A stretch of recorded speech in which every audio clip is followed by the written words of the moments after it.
ఎవరికి? నీకా? ఎందుకు? వేరే స్కూల్కి వెళ్దాం. ఎందుకని? భవాని మేడం బాగా తినిపిస్తుంది పిల్లలకి, అందుకే నేను భవాని మేడం దగ్గరే ఉంటా. నీకేమన్నా ఇష్టమా మేడం అంటే? వద్దులే, వేరే స్కూల్కి వెళ్దాం. స్కూల్కి వెళ్దాం. ఎందుకు? ఎందుకు? ఏం కావాలి?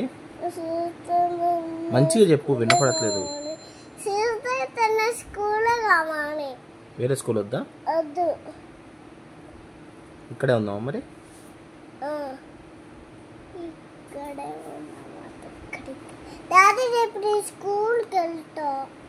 వెళ్తావా? రేపు హాలిడే. వెళ్తా రేపు. మరి హాలిడే అని మెసేజ్ పెట్టారు మరి.